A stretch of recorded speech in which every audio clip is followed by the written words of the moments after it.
Okay.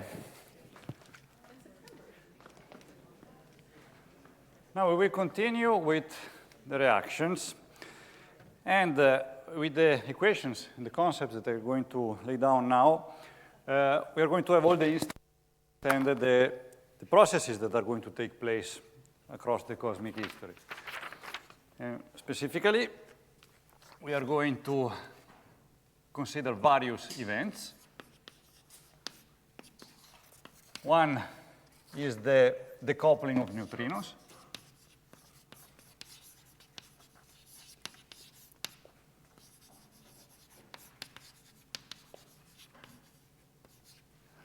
Where we had an interaction between neutrinos and where neutrinos and electrons are coupled through weak interaction.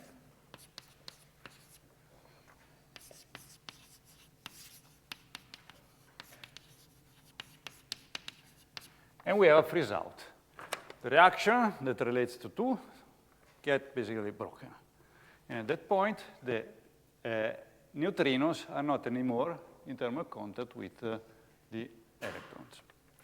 Then we have another event that occurs right after the neutrino decoupling, which is the annihilation of electrons.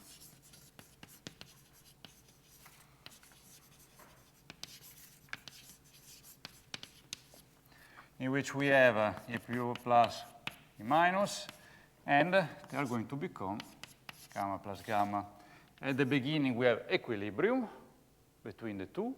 At a certain point, the equilibrium gets broken in favor of this direction. Okay? And this energy that is released by the annihilation of electrons is going to be dumped into the radiations. Therefore, we are going the temperature of the photons that is going to get a small kick. And this is going to give us two different kind of temperatures, one for the photons and one for the neutrinos. And neutrinos are decoupled from the electrons that can couple with the photons, right? But if the neutrino is not anymore coupled, this is gone, the thermal history is independent from the other particles. And therefore, they're going to keep the temperature and are not going to feel this reheating of the photons field. Therefore, in the end, what's going to happen is the temperature of the photons is going to be larger than the temperature of the neutrinos. This is measured, so we exactly know what is the temperature here. For this one, we just have a prediction, because we do not have a measure of the temperature of the neutrino background. And this decoupling is going to give us what we call is not the CMB, the cosmic microwave background that concerns photons, but is the cosmic neutrino background that comes from this decoupling. They get free, they are a relic population of neutrinos that behaves as a background, which is staying there, and it does what it does without talking anymore to the other particles. Then, the other event that we are going to consider, so this is one, and this was the other one. The third one is going to be the baryonic, the BBN, so that's the cosmological nucleosynthesis, in which we are going to have a universe which is populated by electrons, neutrinos, then we have protons, we have neutrons. They are interacting well with each other, photodissociated by the photons. As the temperature is going down, the pressures are low enough to allow the combination of protons with neutrons and protons with other protons. We are going to have a combination of reactions between those particles, and in the end, from protons and neutrons, we are going to have fully ionized helium-3, helium-4, and we are going to have beryllium and lithium-7, I think. All right? That's the sort of reactions that we're going to see. Then the other event that we're going to consider is recombination.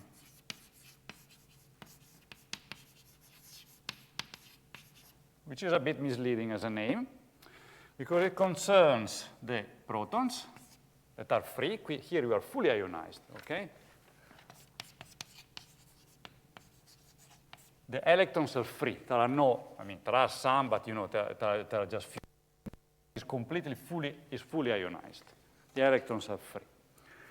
At this point, we are going to have protons and electrons that are going to bind. Are going to form what? Hydrogen.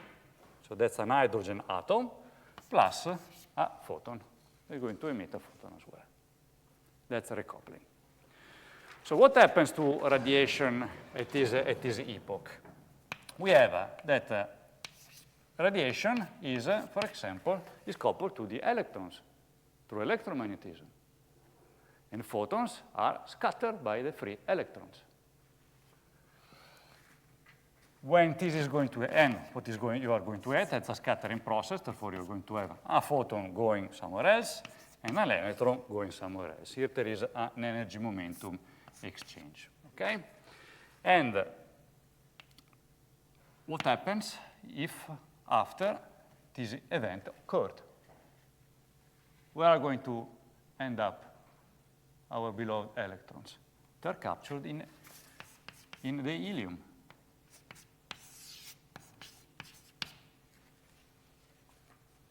Okay, well, I forgot there is also the deuterium that is formed, which is just an isotope of the hydrogen. So deuterium would be just a proton, electron, and a neutron. Never mind. So the point here is that when this process takes place and is efficient, the number of free electrons goes to 0. What happens? Pop. The radiation is decoupled. Okay?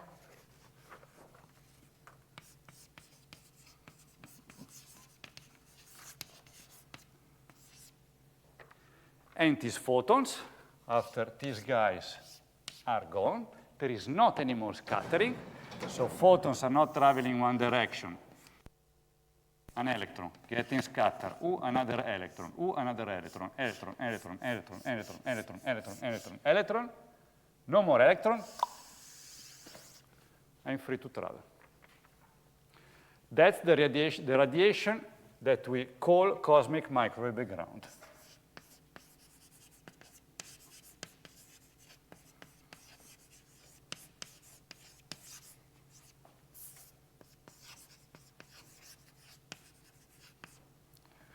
Or for short, CMB. Where microwave is not because those photons are in the millimeter regime at the time in which they got released, but is the wavelength that we measure nowadays. All right?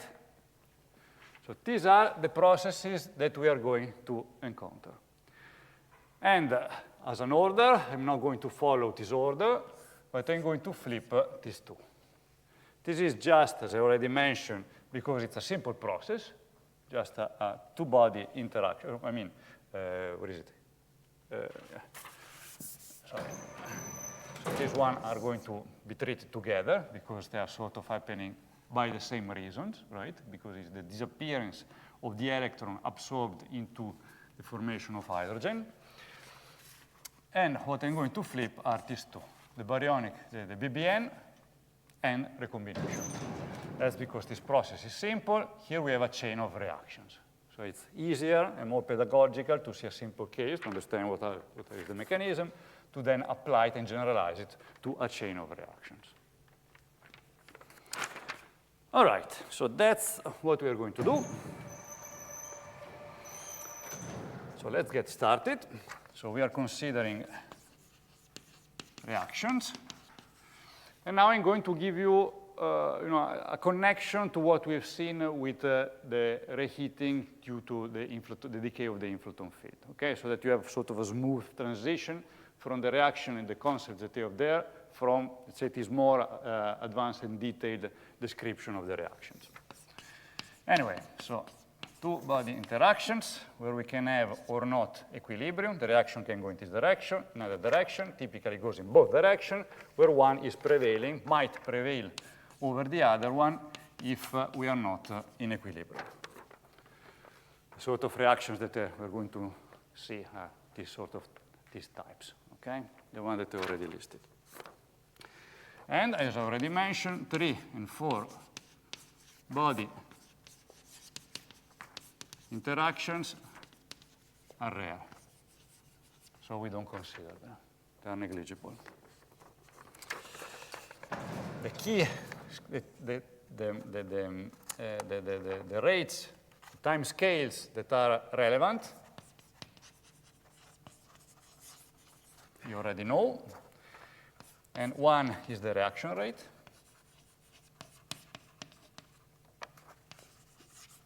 It tells you what is the rate of collisions.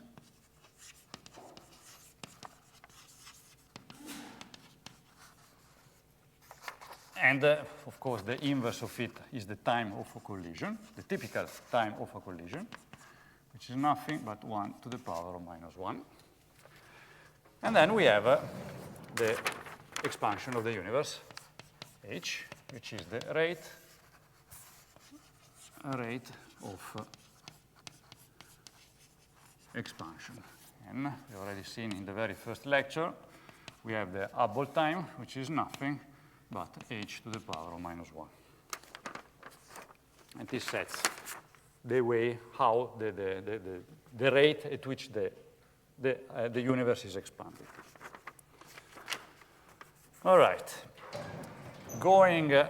Making now this guy explicit with respect to the interaction that is taking place, expressed in terms of a cross-section. You know that interactions between particles depends on the probability to occur. And the probability to occur is quantified by the cross-section, okay, which has the unit of an area. Like, it's sort of, you can think about it as the size of the target that you're hitting. The larger the cross-section, the easier is the reaction to occur because it's easier for the reaction to take place. Plus, there is also the velocity of the particles that is relevant. And that's relevant because if you have particles that are not moving, k equal to 0, no? Temperature equal to 0, they are never going to meet. They are not moving one with each other. Higher is the temperature, more I'm running around, and easier it is for me to bump into people, right?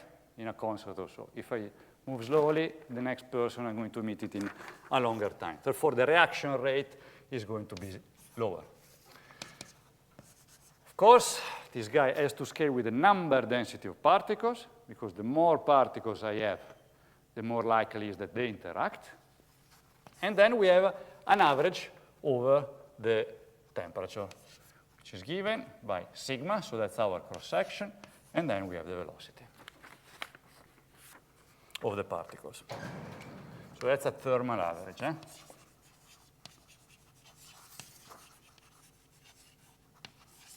So we are making an average with respect to the distribution of the velocities of the particles. If you have a Boltzmann distribution, you're going to use the Boltzmann distribution to make this average to compute your cross-section in an explicit form. What are the units? Well, it is a density of particles, is a number density. Therefore, it's meter to the power of -3. This is an area, that's a cross-section, therefore it's meter to the power of 2. And that's a velocity, which is meter per second. Look what's going to happen. The units are going to be, tuck, tuck, tuck, 1 over seconds. And in fact, is a rate.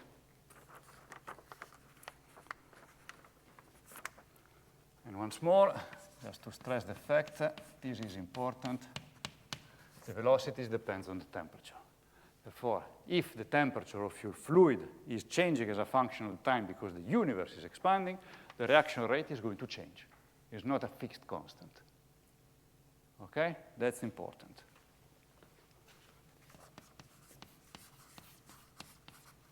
And if you want, the temperature evolves as a function of time, or if you want, as a function of scale factor.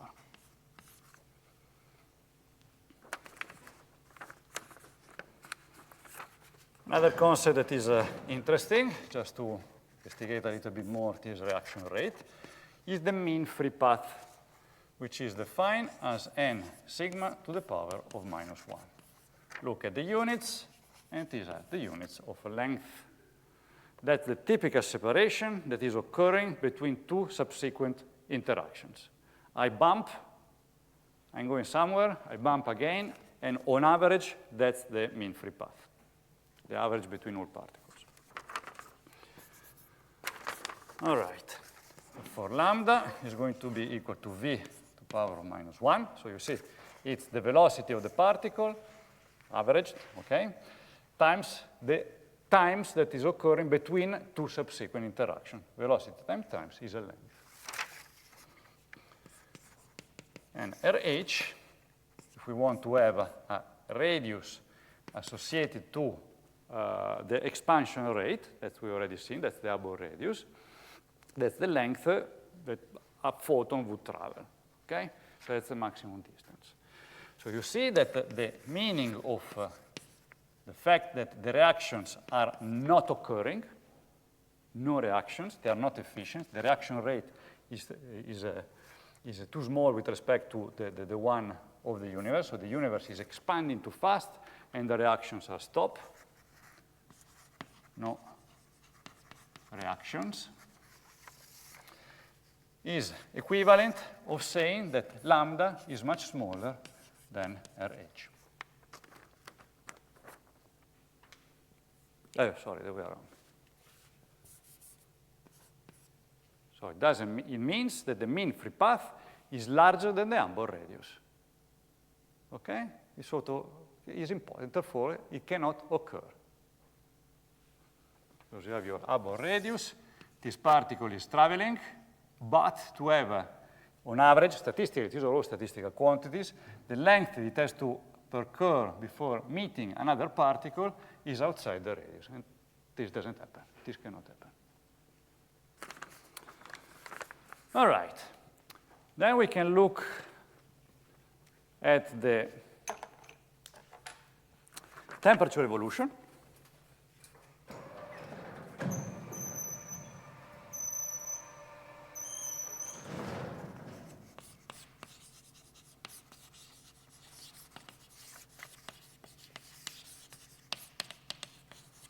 Of the various species. And I'm going to give you two reasons why we're going to have these dependencies. One is based on what we studied in the previous lecture today, that is based on the distribution of the number, of the relationship between the number density of particles and the temperature. Okay? And one which is geometrical, so you have also another way of seeing why this is happening. And if we want to have something geometrical associated to my particle, I can do that because we know that there is this duality particle seen as a point and as a wave. And the relationship is given by the wavelength of the particle and the momentum. That's the de Broglie wavelength.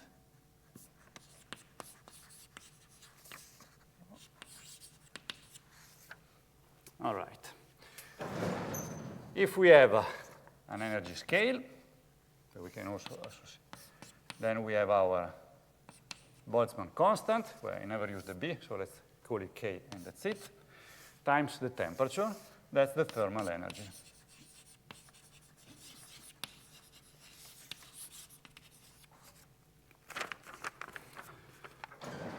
If we are in the case of non-relativistic particles,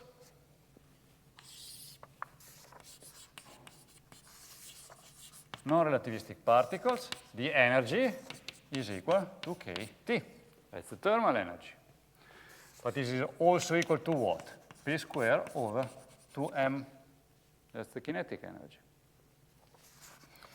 Which is equal to, once we use the de Broglie relationship up there, so we plug in here, we have a wavelength that is popping up here. We have h to the power of 2 m lambda squared And this gives us our relationship. So these are constants that depends on the mass of the particle. And then we have lambda to the power of 2. Therefore, lambda scales as A, is a length. And the temperature evolution is going to be A to the power of minus 2. If you want relativistic particles,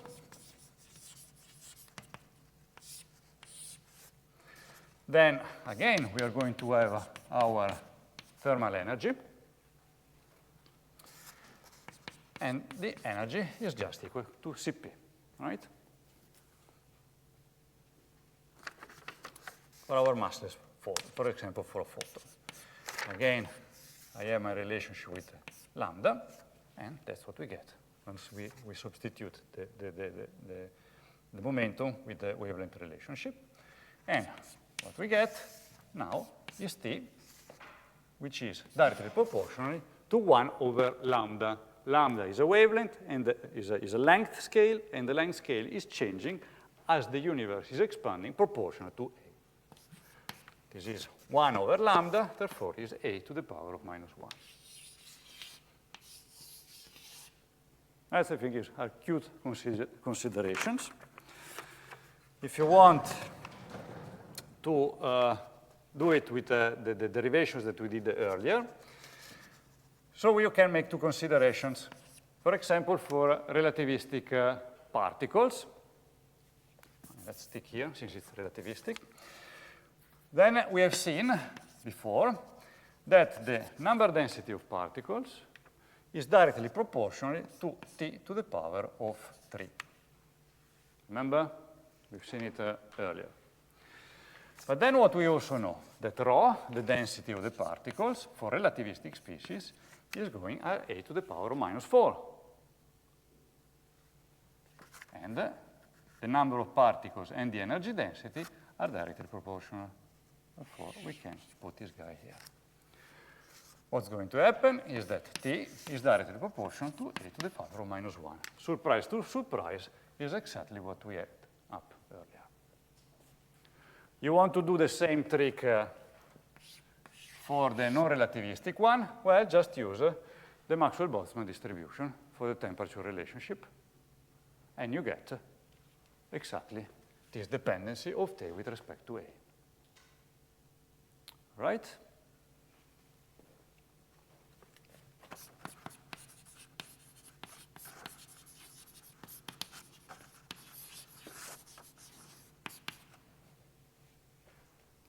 So these are two different ways to see why the relationship is the one that we just derived.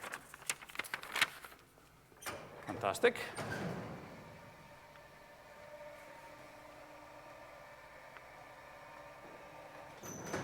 Let's now give a look at the condition for equilibrium. How it's going to change as a function of time, because as we have seen, we have a dependency on the temperature. H is giving us our expansion rate, and gamma, the big gamma, the reaction rate is changing because the temperature is changing. And therefore, we have to see how the two evolutions are changing with respect to H and one and another, H and gamma, to see if we can be in equilibrium or not, and with respect to which time scale we can be in equilibrium or not. Condition for equilibrium. So we are going to consider early times, because we are talking about this sort of reaction rates that are at the very beginning of our cosmic history. And the curvature is going to be equal to 0. We are after inflation, and we have been ironed up, the space-time. Lambda or dark energy are negligible. And this tells you why the people in the 80s got the numbers right when they evaluated and estimated, for example, the reaction rate for the coupling of photons, or for example, the BBN, because at the time, they didn't know about dark energy, and they didn't know about the cosmological constant. They believed that the matter was radiation and matter, full stop. But they got the mathematics right for the very simple reason that the two things that they didn't know, they were not aware of, they are negligible. All right? So they did it. They got it right. Nice. And having that, we just have H, which is 8 pi g over 3 rho, and it's our usual Friedmann equation.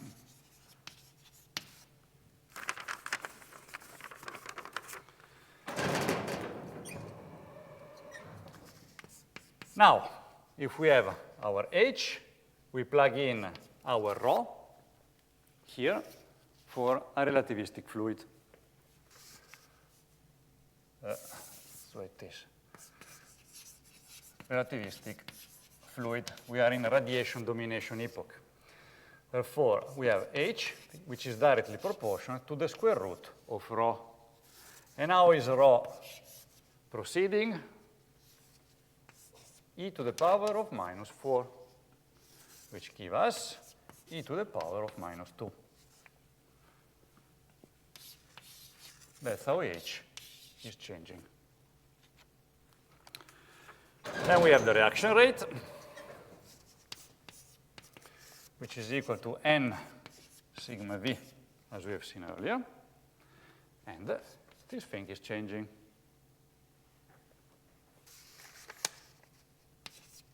And the change of this thing depends on what we have seen earlier. So we have a dependency of the temperature. So it is, so we have for radiation, let's put radiation here as well. So nR goes to T to the power of 3. That's from the distribution of the number density of, this is the dependency that we've seen by studying the quantum gases, T to the power of 3.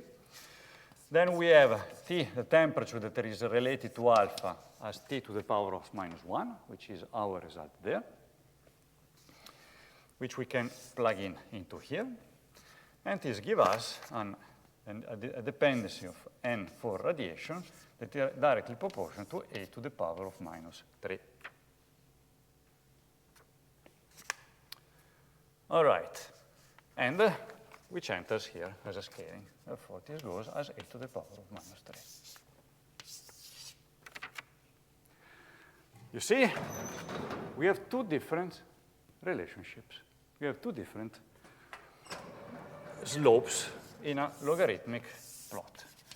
So if I do log A, and then log of our expansion rate, or log of our abort rate, I get this dependency.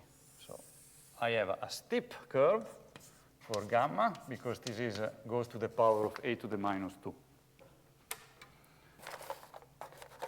And we have a dependency which is less steep, and that's given by the abort rate that goes as a to the power of minus 1. Minus 2 and minus 2 and minus 3.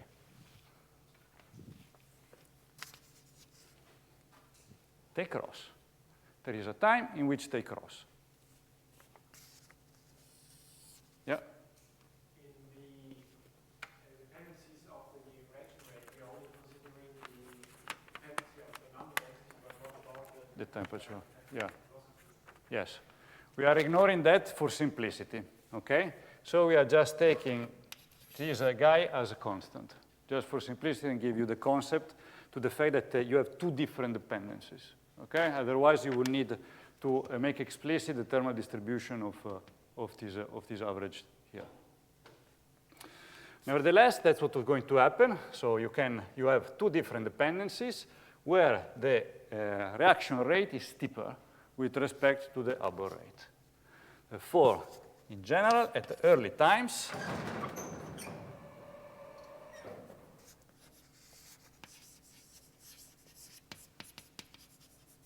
we do have equilibrium.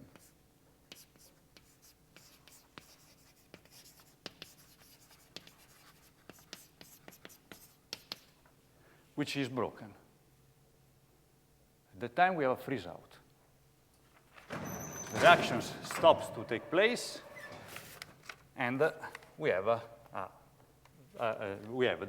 freeze out. Okay, so here we might have a particle 1 plus particle 2, and there is the reaction efficient with particle 3 and giving you some product, particle 4. And here the reaction, particles, particles, is broken.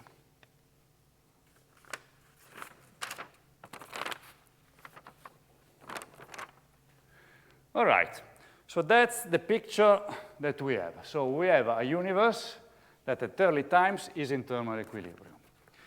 And the reaction rate and the velocity is changing the height of the reaction rate. Because if this guy is twice, this is going to be a factor of 2. This one is going to be a factor of 2 higher, right? More likely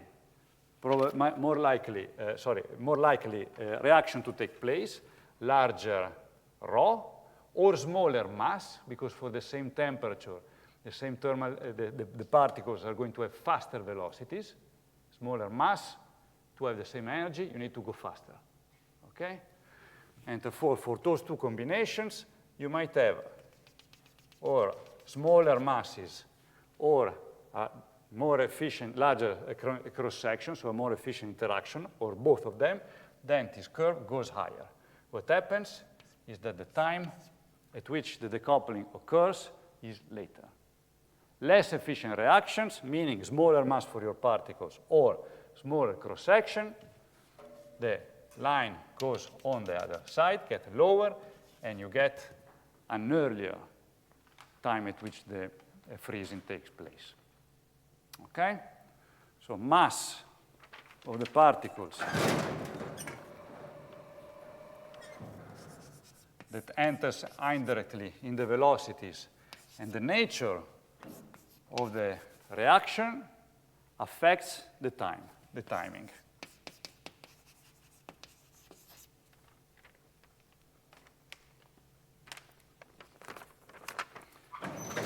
And now, let's dig into the reactions. And let's derive the equation that is ruling the reactions. That's the Boltzmann equation.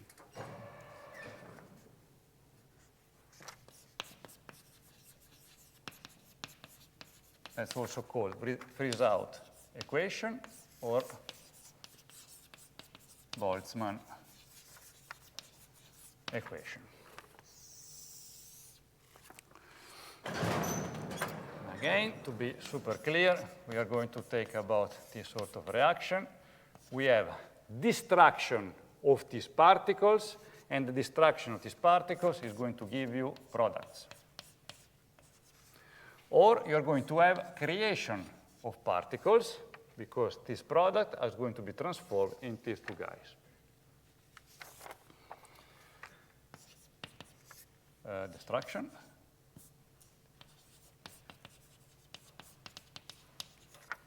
And creation.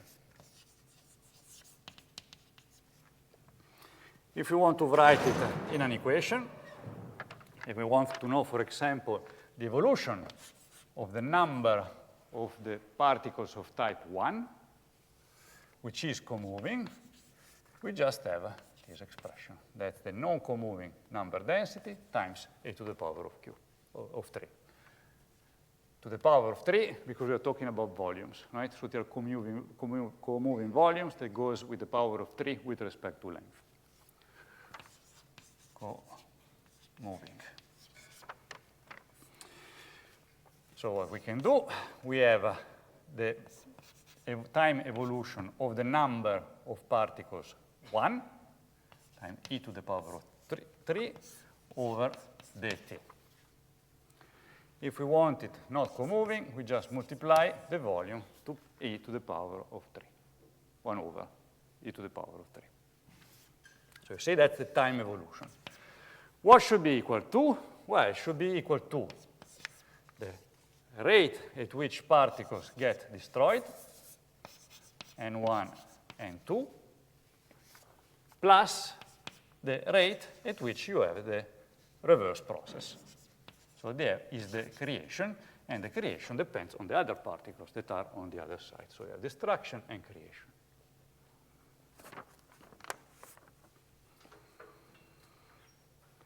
And this guy tells you the total change in N1, in the particle number 1. Then, of course, you can do the same for 1, 2, 3, and 4. So you can do compute this change for all of them if you want. But 1 is sufficient to know everything. And let me write it here. Alpha is equal to sigma V. Okay?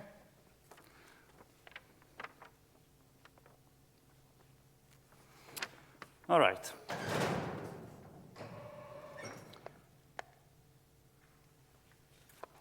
Okay. All right. Now what is beta?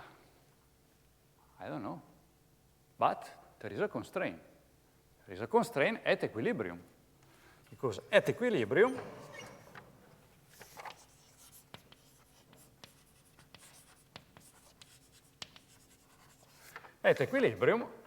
what do we expect?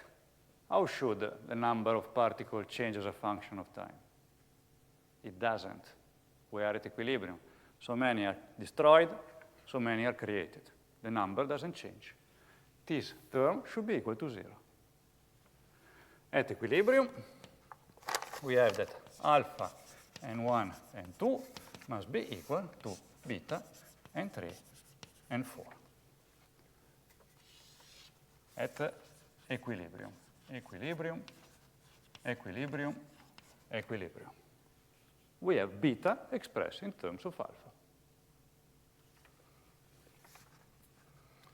For beta is equal to n1 and 2 over n3 and 4 evaluated at equilibrium.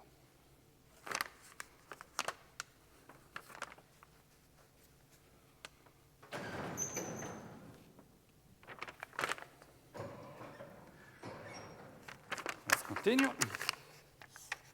Knowing that this equation is just minus sigma v, because we have this proportionality with the sigma v here, so I can pull it out. N1 and 2, and then we have 1 minus, that's N1, the small one, N1 and 2 over N3 and 4 at equilibrium times N3 and 4 over N1 and 2, not at equilibrium.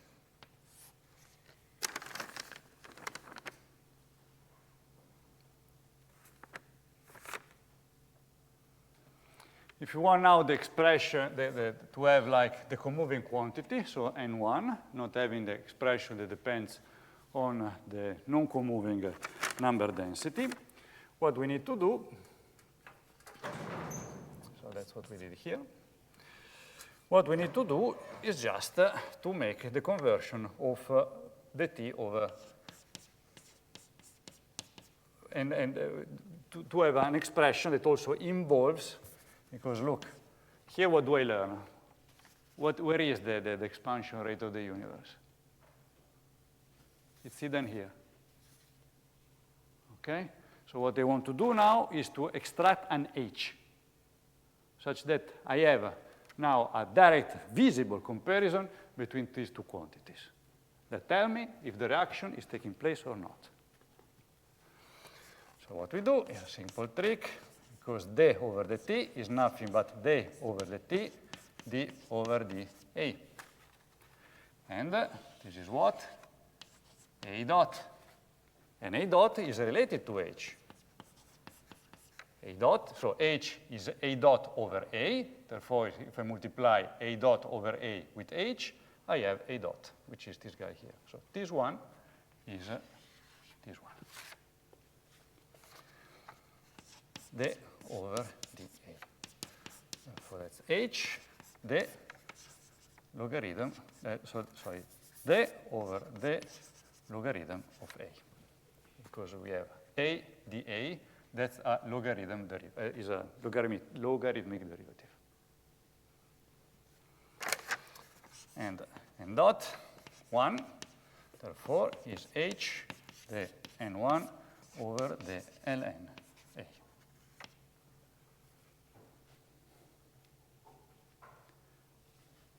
Remember that this is n1. Therefore, I can use this result into here.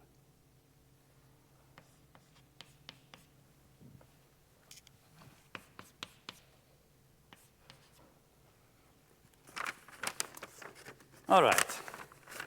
Having that, our equation, we are making with respect to the expansion factor, so it's convenient for cosmology. We have 1 over n1 e to the power of 3, the n1 over the ln a equal to minus sigma v n2 over h, and then we have 1 minus n1 n2 over n3 n4 at equilibrium n3 n4 over n1 n2. Tac.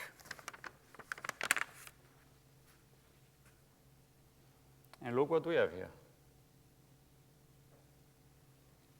We have the reaction rate.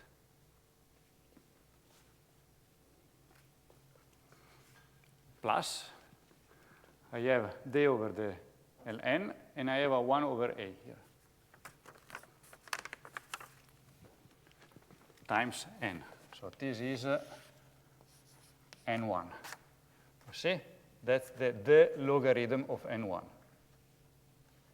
So that's together is the derivative of the logarithm of n1 over the derivative of the logarithm of a, which gives us the final expression. The ln n1 over the ln of a. And that's equal to minus something over h, where that something is the reaction rate. And again, 1 minus, and 1, and 2, and 3, and 4 at equilibrium, and 3. It looks like a denser. And 1, and 2, and 3, and 4, and 1, and 2. And the dense is over. Where I just use the expression, that the definition, and 2 for sigma v.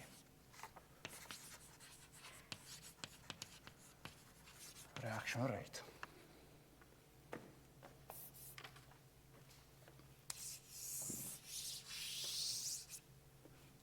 What is this equation telling us? Just one comment to show you how this is related to what we have seen for inflation, for the reheating.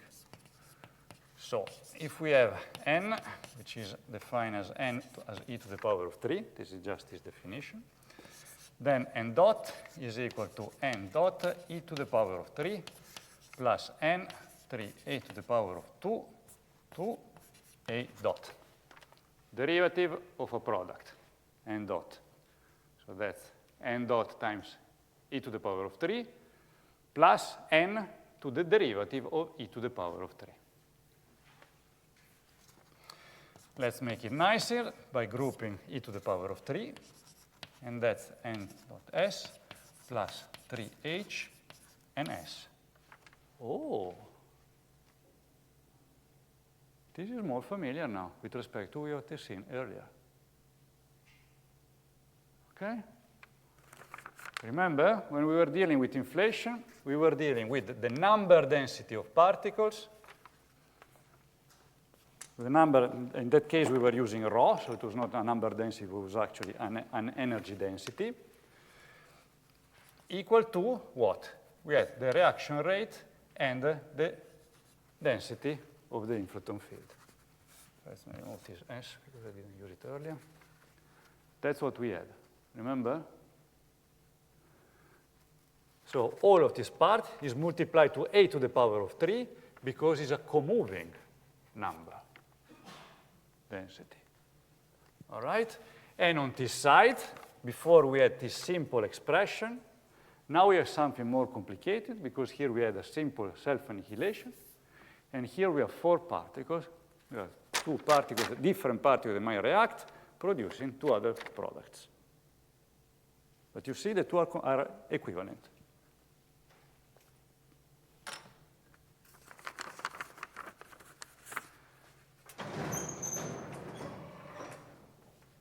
What is this guy telling us? What is the consequences of this reaction?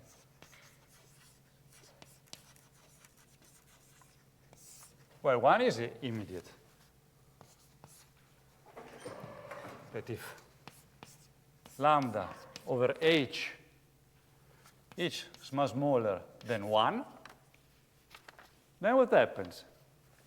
The ln particle 1 over the ln a goes to 0, is not changing. You see, here explicitly we see, accounting for all the business that is happening in the reaction, we have this ratio. Therefore, the ratio of these 2, if that's the case, we have no reactions. Whenever the reaction rate is smaller than the expansion rate, the reaction stops. The number of particles doesn't change anymore. Then what do we have? Well, we can have that our derivatives, let me just write n dot for simplicity, meaning all of this guy here. If this one is equal to 0, it means that this one is equal to 0. And you see that we have a relationship between the 2. That's an obvious relationship. This is the case if whenever the density between n1 and n2, n3 and n4 are equal to n1, n2 over n3, n4 at equilibrium. Obvious. Whenever you are at equilibrium, you see the numbers are inverted. This becomes 1, which is going to kill whatever. This doesn't matter anymore. It's just a fixed number. All of this is equal to 1. The number of particles is not changing. Okay? The other thing is that this equation, it tells you that the system tries to reach the equilibrium. Okay, maybe it doesn't reach it, but it tries to go in the direction of the equilibrium, meaning you start with the system not in equilibrium, you leave it, you let it alone, and the reactions takes place to go toward the equilibrium. How is this happening? Well, let's consider in the fact that n1, n2, well, let's write like this. So all the quantities that are not in equilibrium are, for example, smaller than all the quantities in equilibrium. So this parenthesis represents these blocks, okay? This one is in equilibrium, and this one is this one. Let me write all the n's. It means that there is a minus there, therefore it goes the way around. It means that all of this factor is larger than 0. So we have that ns dot is smaller than 0. So if you have these numbers, so the products are smaller with respect to the number of the condition in equilibrium, they try to increase their number, and they're moving in that direction. So we basically have, if the source divided the products is larger than the source divided the products at equilibrium.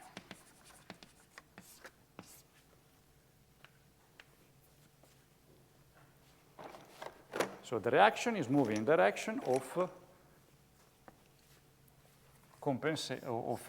reaching the equilibrium. Of course, the situation is the way around if that's the case.